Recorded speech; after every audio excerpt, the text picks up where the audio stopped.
itu adalah teman-teman bisnis gitu ya. Karena teman-teman bisnis di situ akan saling tukar menukar gagasan, tukar menukar pengalaman.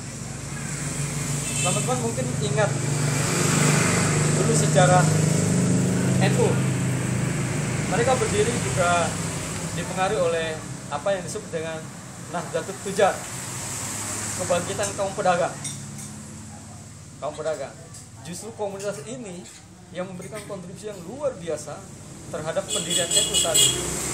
Di luar Komite Hijaz. Kalau Komite Hijaz itu adalah advokasi teologis lah. Advokasi teologis politis. Tapi Nahdlatul Tujar lahir untuk memperkuat visi ekonomi dari NU. Nah, dalam konteks ini saya melihat Jambu juga memang harus diperkuat dari sisi-sisi seperti itu.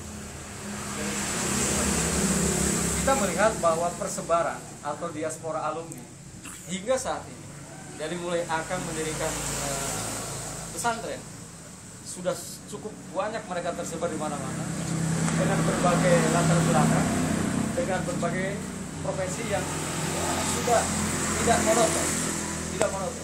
Ada A, ada B, ada C, dia ada di polisi, ada dia di kaum profesional. Tapi juga kita menghargai mereka teman-teman yang ada di masyarakat, termasuk di dalamnya kiai-kiai yang punya saham di kampung-kampung itu. Itu luar biasa kontribusi kepada pesantren.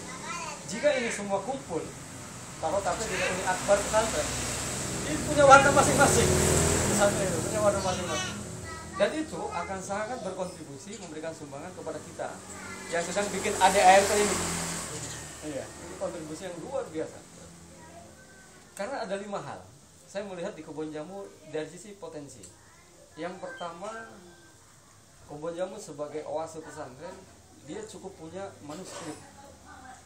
Maksud yang saya maksud itu adalah kumpulan-kumpulan doktrin atau kumpulan-kumpulan ajaran akam terutama. Kita bisa mengajarkan apa? Kita berwasiat kepada masyarakat dari mana ilmu? Dari Kebun Jambu. Manuskrip kita berwasiat. Ada lagi menyebut Iklam Poma.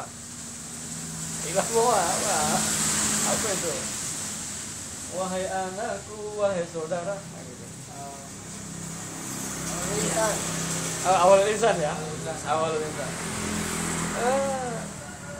Akan punya cara khas tersendiri menurut saya dalam konteks bagaimana beliau mengajarkan ilmu kepada murid-muridnya. Dari segi oral dia mengajarkan, tapi secara ayat kauniyah beliau memberikan ajaran yang luar biasa kepada kita bahwa tidak cukup alumni, tidak cukup menjadi murid itu sebagai pendengar dan menyambungkan kepada masyarakat, tetapi jadilah seorang murid dalam banyak kesempatan dia sebagai seorang penulis. Tidak jarang kita, sangat sedikit kita menemukan kiai di situ tidak ada produk tulisan-tulisan ajarannya. Akam itu memberikan ajaran yang luar biasa berupa tulisan-tulisan. Itu yang pertama, manuskrip. Yang kedua, kepemimpinan.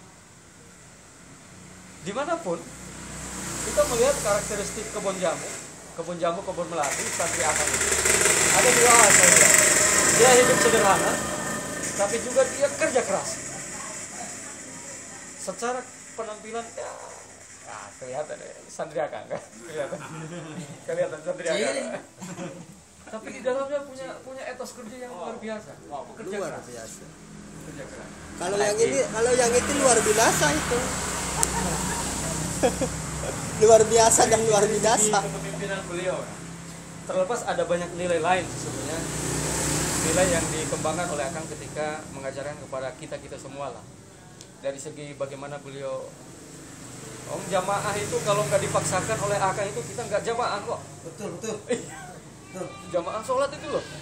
Iya. Akhirnya kita yang sudah alumni ini kayaknya malu kalau sholat nggak jamaah kan itu. Malu. Hanya orang tertentu. Hanya orang tertentu. Jujur. Iya.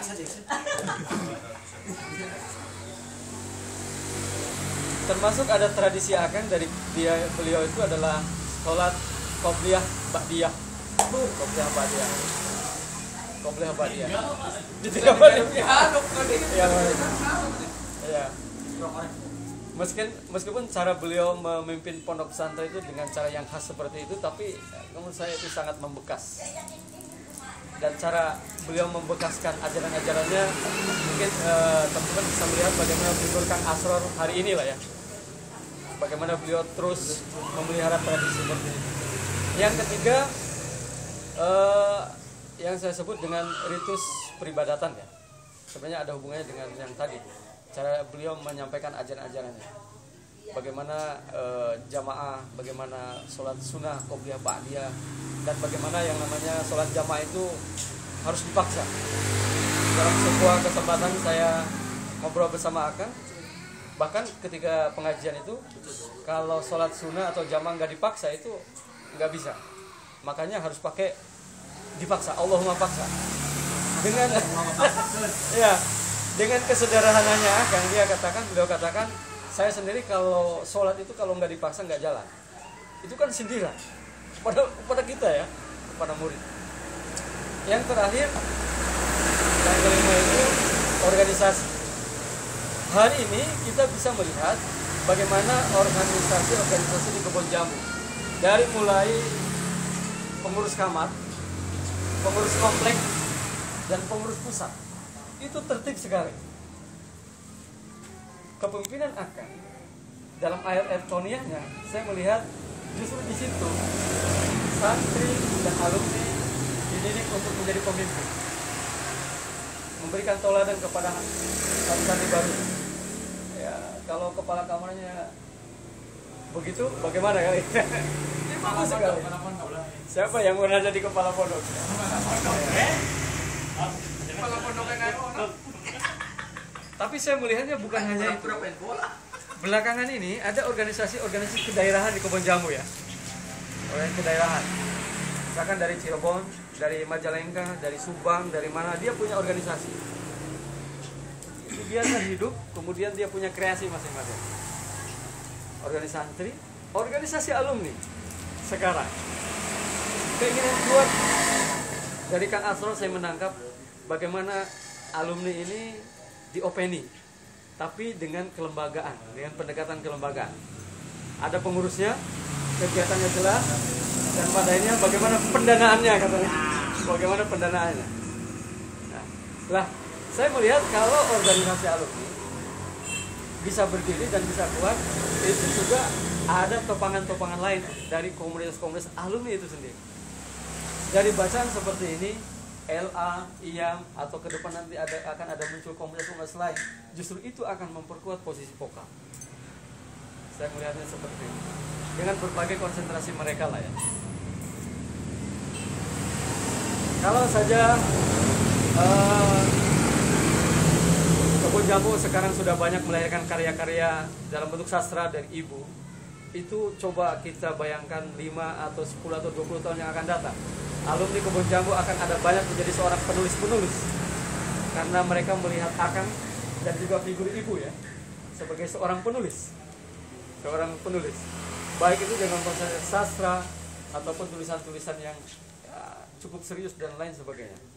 Tanpa mengindahkan yang lainnya, tentu saja alumni-alumni Akang ini ada banyak mereka yang jadi kiai, tapi juga mereka berkiprah sebagai mubaligh, penyampai. Kita semua apresiasi.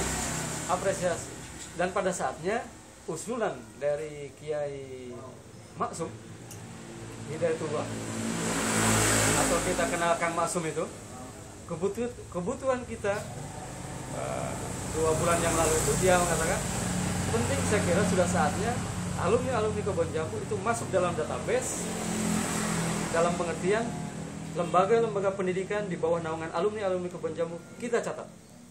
Keperluannya sederhana, ini adalah menjadi karya atau kekayaan yang luar biasa Kebon Jambu, bahwa mereka para alumni sudah berkiprah di mata masyarakat, bahkan diakui di masyarakat. Ini kan satu motivasi bagi kita ya, meskipun sampai saat ini kita belum menyebarkan ya formulir itu. Dengan adanya kumpulan-kumpulan seperti ini, saya kira ini adalah pompa bagi pengurus vokal, tapi juga pompa motivasi bagi teman-teman LA dan juga IAM. Mungkin kalau IAM, saya ada di kampus